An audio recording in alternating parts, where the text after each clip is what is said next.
Shalom, shalom! Hoje eu estou aqui para conversar com você acerca de um assunto muito importante para a nossa era, que tem gerado muitas especulações nesses últimos dias, e com isso eu não quero dizer que surge de agora, mas no decorrer da história vem se proliferando cada vez mais interpretações equivocadas quanto à questão do ministério pastoral. Pois é, muitas pessoas afirmam que o ministério pastoral é uma invenção humana, e eles dizem, categoricamente falando, que foi o homem quem criou esse negócio de pastoreio. E eu estou aqui para trazer à luz da Bíblia o verdadeiro entendimento quanto a essa questão.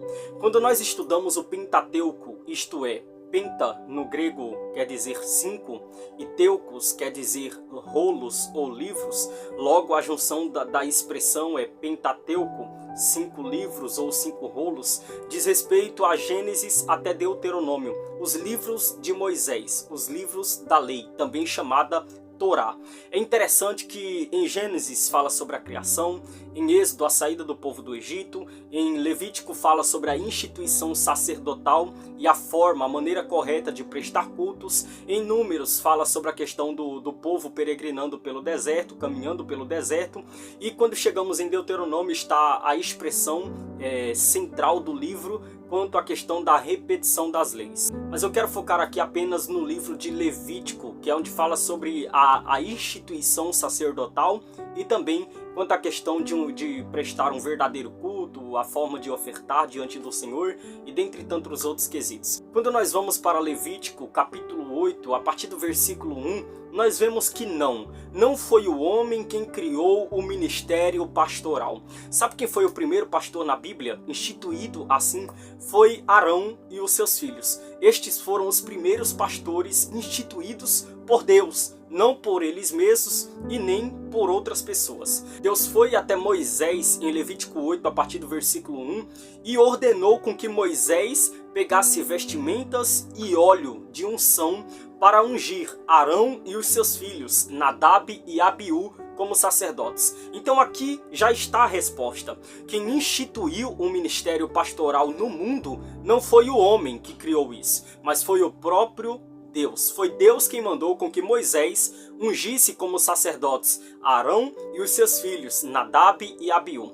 E ser pastor não é fácil. Tendo respondido quanto a essa questão, ser pastor não é fácil. Existiam vários requisitos para uma pessoa ser um sacerdote naquele tempo. E até hoje nós sabemos que existem requisitos para que sejamos pastores, para que possamos estar à frente de um ministério, para que possamos cuidar do rebanho do Senhor, não nosso. Há muitos que dizem, o meu rebanho tem tantas pessoas. Não, o rebanho não é seu, o rebanho é de Deus. E o Senhor só lhe instituiu como pastor para estar cuidando daqueles a quem ele é, o verdadeiro pastor. Então, dentro dessa questão, é muito interessante nós pararmos para refletirmos, porque um pastor, ele deve dar um bom exemplo para a sociedade. Um dos requisitos para uma pessoa ser pastor é uma pessoa que é casada com apenas uma mulher.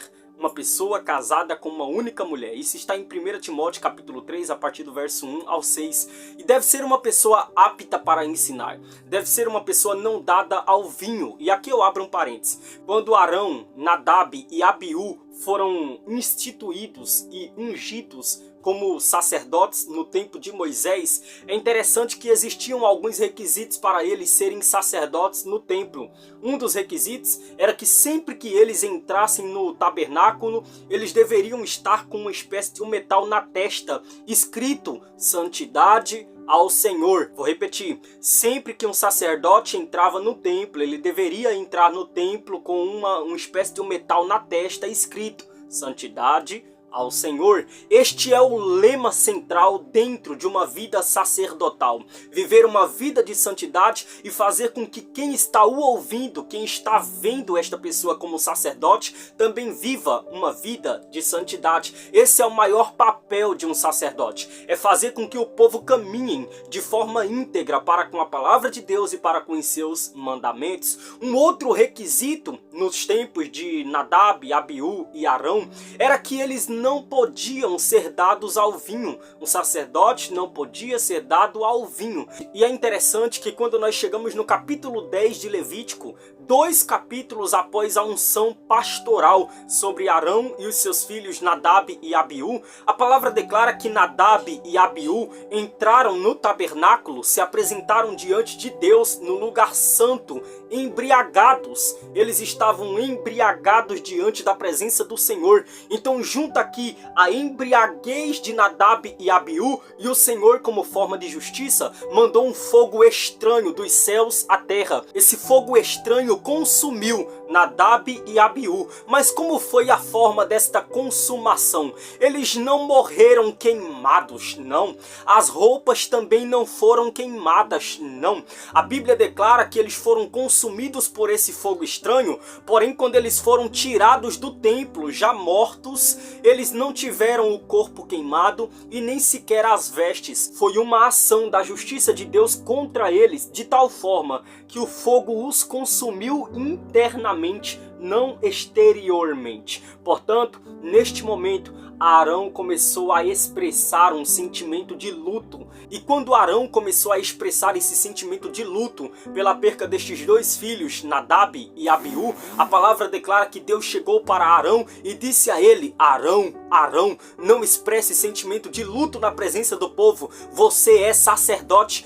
Não era que Arão não podia chorar, não podia estar em luto. Poxa, ele perdeu 2 filhos de uma só vez. Ele viu os filhos mortos, mas o Senhor estava dizendo para Arão que aquilo que ele passava para o povo era a impressão que ficava sobre o povo. Se Arão se expressasse com sentimento de luto diante do povo, expressão de choro, angústia, mágoa, sofrimento, luto, o povo olharia para ele e já pensaria: poxa, se Arão, que é sacerdote, está enfrentando isso por uma ação de Deus, então o que nós não enfrentaremos daqui adiante? Então, para que não houvesse esse alvoroço no meio do povo, Deus disse a Arão que ele só podia expressar luto em particular, no secreto. E isso também é um dos requisitos pastorais, é você sempre estar bem diante do povo. Eu sei que não é fácil, eu também como pastor, pastoreando aí há um tempo, eu sei o quanto é difícil em dias maus demonstrarmos estarmos bem,